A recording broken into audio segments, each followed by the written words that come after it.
Bonjour à tous, c'était pas prévu, mais je me dis, j'ai une autre partie dans le conditionnement martial que je fais, c'est-à-dire la main de fer, le travail de la main de fer. Donc ça, je le fais environ 2, maximum 3 fois dans la semaine parce que c'est besoin de récupération. Ça peut plus nuire que de rendre les mains fortes, donc le but n'est pas de se nuire, il faut récupérer entre les jours d'entraînement. C'est vraiment important. Parce qu'en fait, je vais donner des chocs sur ma main. Et si je perds, ça devient rigide, j'ai mal quand je frappe, il y a peu d'intérêt à le faire. Parce que le but, c'est d'avoir justement une frappe forte à main nue. Que je puisse frapper fort à main nue. Parce que les gants de boxe, par exemple, on peut frapper à 100%. On oublie qu'on a la résistance de la main. Mais dès qu'on enlève les gants, tu frappes à 100%, par exemple, dans un front. Je pense que la main perd.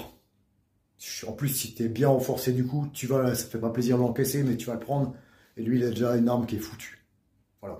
Tout le monde, par exemple, Baghdadi s'était battu dans la rue. Il y a longtemps, pour ceux qui connaissent, il s'était cassé la main et le lendemain, il était avec un plâtre. Bon, je pense que la gueule du gars, elle devait pas être bien. Mais voilà, ce que je veux dire, c'est que le combat sans gants, c'est pas la même qu'avec gants. Donc, on fait du renforcement.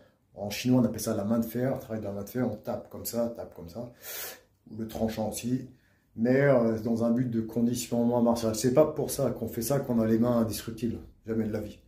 Mais ça permet d'avoir plus de possibilités. Et bien sûr, quand on fait du renforcement au niveau des mains, il faut faire des renforcements musculaires. C'est pour ça qu'on fait beaucoup d'avant-bras, beaucoup de grippe, parce que quand on envoie un impact, là, après, il y a tout ça qui prend au niveau du choc. Donc, s'il y a tout ce qui est les petits osselets, si c'est pas solide au niveau j'appelle ça des attaches pour moi, au niveau musculaire, ça risque d'avoir des gros problèmes au niveau des poignets, quoi, et de l'épaule aussi. Donc, le but, c'est d'avoir des muscles assez forts pour pouvoir résister à un tel impact. Voilà, donc c'est parti pour la troisième partie. Et puis, je ferai une partie 4. Pour un truc qui est vraiment important, mais je vous dirai quand je ferai la partie 4. Allez, c'est parti pour l'entraînement. Bon, c'est parti pour le training. Donc, pour la main de fer, j'ai besoin d'une planche. En fait, on peut la fabriquer avec soi-même. Donc, c'est une planche que j'ai mis une serviette avec de la corde. Et je vais frapper avec le tranchant, la paume et le dessus de la main. Voilà. Pas avec les poings finalement parce que il n'y a pas trop d'amorti en fait.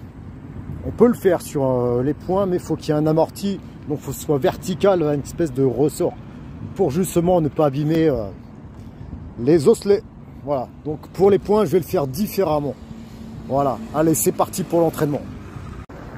Donc ce qui est important, c'est de relâcher la main, comme si on tapait en forme de fouet, et de ne pas durcir la main. Parti.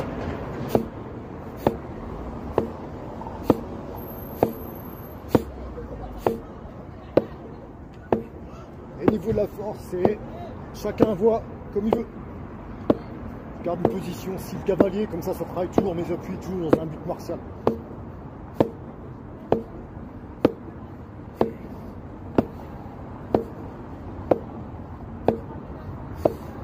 Une fois que le tranchant fatigue, on va faire le dessus, la main et la paume. Voilà, c'est vraiment au feeling. Tout est au feeling de toute façon. Ça n'a rien de se faire du mal. Le but c'est de se renforcer, conditionner le corps.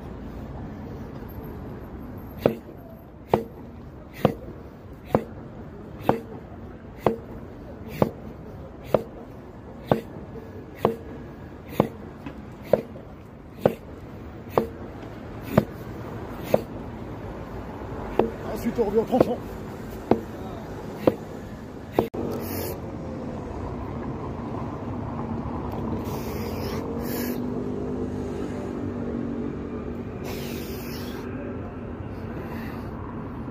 Ensuite,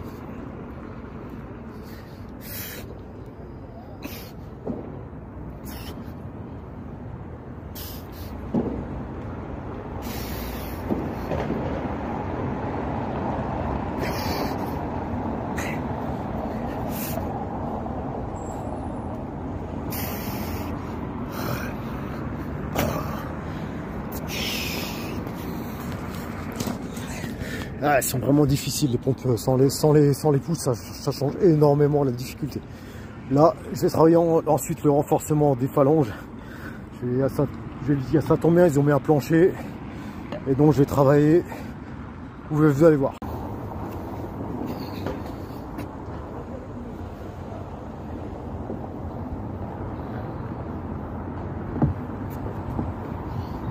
Allez, on met un petit linge. Hein. Je suis quelqu'un de très délicat. Donc, le but c'est de remplacer la main. Vous voyez, les appuis, en fait, c'est comme un coup de poing.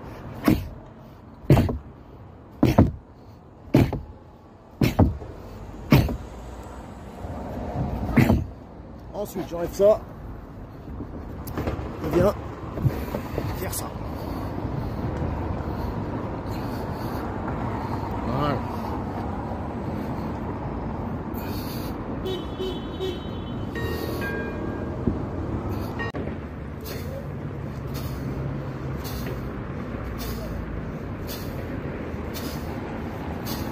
Bon, une fois que l'endurcissement des mains a été fait, vraiment c'est au feeling. Le jour où j'ai un petit peu mal, ben, soit je ne fais pas l'entraînement.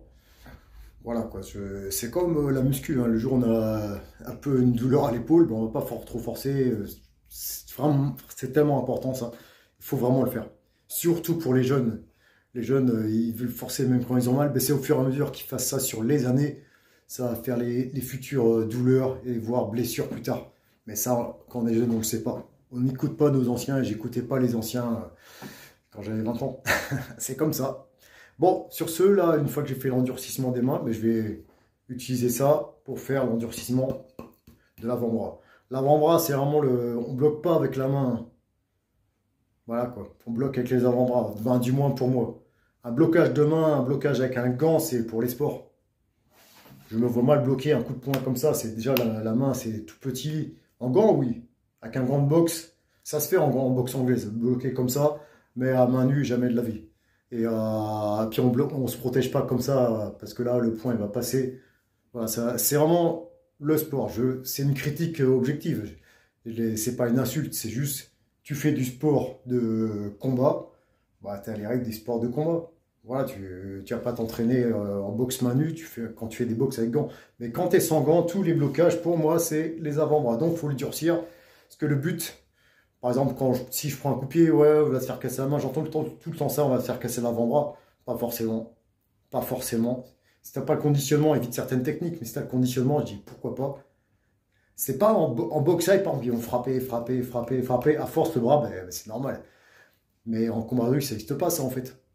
C'est un seul coup, tu lui rends, tu le bloques. Ça ne dure pas le combat. Les histoires juste de l'adversaire avec des low kicks, ouais, sur un combat de sportif. Mais en combat de rue, est-ce que vous avez vu les mecs qui se tapent pendant 15 minutes ou 10 minutes avec des low kicks? Moi, perso, j'ai jamais vu.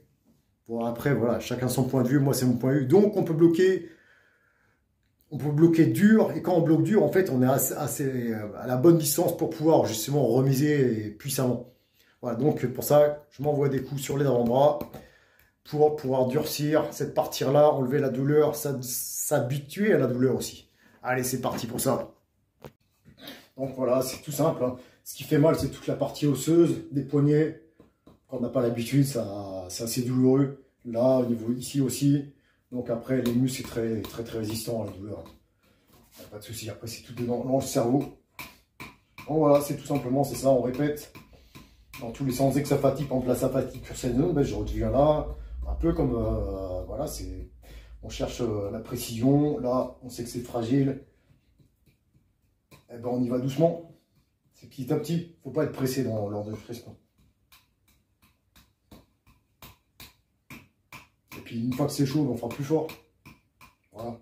On ne fait pas des trucs stupides à avoir les avant-bras défoncés, et on y revient du jour, on a encore mal, jamais. Quand on a mal, ben on récupère, on attend que le corps avec la nutrition ben, il fasse l'affaire. Et après, une fois qu'il y a moins de douleur, ben, on y revient. Et petit à petit comme ça. Bon après j'entends oui pour la santé, mais moi je ne fais pas un art de santé. Moi. Chacun sa vision de la vie, je fais un art de guerre. Le mot martial finalement, il ne faut même plus le mettre. Martial ça devient, bah, tu fais des sauts périlleux avec 3 vrilles et ça devient, ouais c'est beau, il fait un art martial. Ah mais non, parce que si tu appuies, par exemple en karaté, si tu contrôles, il faut contrôler les coups de poing visage. Ouais, bon, ouais, ok, ça c'est un art martial. Mais moi je pratique un art de guerre. Le but c'est de casser, détruire, faire du mal. Pour se défendre toujours. Parce que j'ai une morale. Ça c'est important d'avoir une morale dans la vie, je pense. Mais tout le monde a le potentiel de tuer. Tout le monde peut tuer. Sans aucune hésitation. Croyez-moi, ça dépend juste du contexte. Et ça, j'espère qu'on ne sera pas confronté à ça, mais si on doit tuer, on doit tuer. C'est dans notre nature profonde. Hein. Faut jamais l'oublier, ça. Ensuite, une fois que c'est un peu trop, on change de bras. Et on continue comme ça. Bon, une fois que l'endurcissement des bras est fini, je vais finir par faire du travail respiratoire avec les anneaux. Donc ça fait 500 grammes chaque anneau. Ça met un peu de poids, un peu plus de difficulté, mais c'est toujours intéressant. Donc je vais travailler respiratoire, plus des mouvements, j'alterne entre le travail respiratoire et des mouvements avec de bras tendus pour fatiguer les épaules. Et après je reviens sur le respiratoire.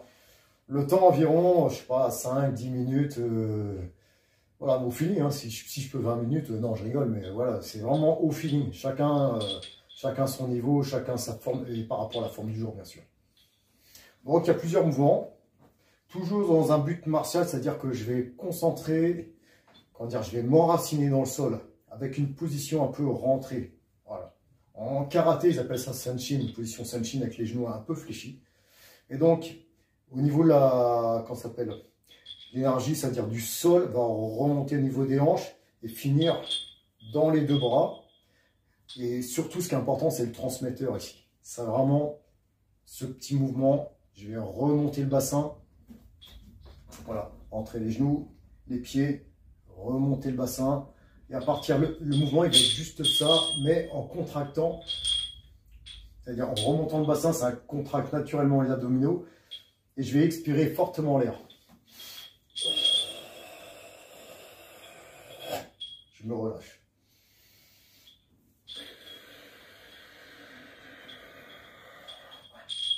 Finalement, c'est presque comme si on était dans une position de combat. Quand une position de combat, on rentre un peu le ventre comme ça, on envoie. C'est du statique. C'est du statique, mais c'est comme si on était en mouvement. Je ne sais pas si vous voyez, si vous comprenez ce que je veux dire, mais moi, c'est ce qu'il faut ressentir. Donc,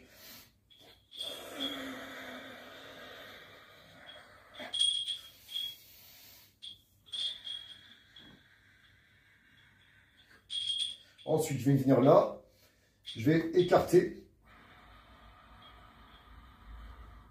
Et je vais mettre les épaules, si on appelle les scapulaires, vers le bas.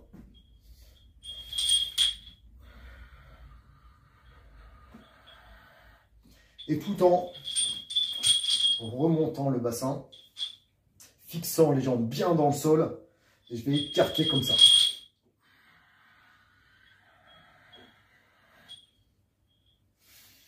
Et je reviens devant.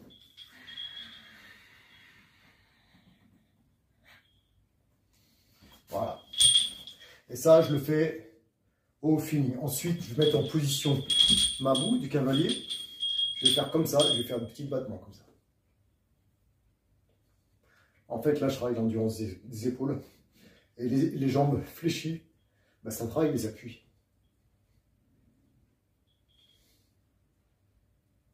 Voilà, petit battement. Et tout ça, ça peut se faire sans des poids, bien sûr.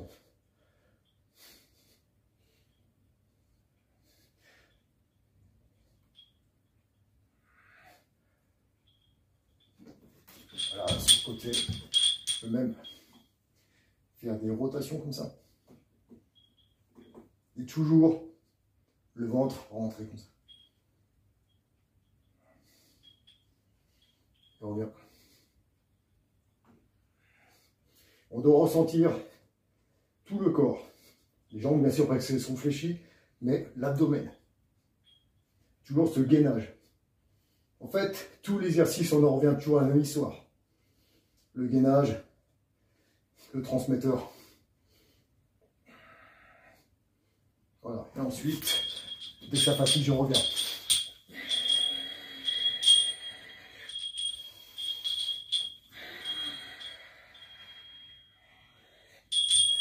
et ainsi de suite, le temps que j'ai envie ou le temps que je ressens aussi par rapport à ma fatigue du jour. Voilà, ainsi s'achève la partie 3 de la conditionnement martial. Bon, j'ai vu sur les vidéos là, mais je m'en fiche, peu importe. Les pompes sur 2 doigts, je ne descends pas beaucoup, c'est vrai, parce que c'est très difficile. Chacun à son niveau. Il y en a peut-être sûrement qui arrivent beaucoup mieux que moi.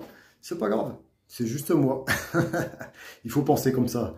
C'est-à-dire que au fur et à mesure, je vais progresser, je vais peut-être descendre un peu plus, arriver jusque là.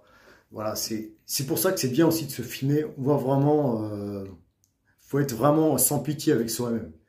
Si c'est pas bon, on peut pas dire que c'est de la merde, mais c'est, comment dire, si c'est pas bon, c'est pas bon. On va s'améliorer, c'est ça le but. Le plus important, c'est pas l'objectif, c'est le chemin pour y aller. C'est ça qui est intéressant. L'objectif, une fois qu'on a, on fait quoi? On fait un nouvel objectif et on fait un chemin. C'est ça qui est bien. Voilà. Je vous souhaite une belle journée et force à vous tous.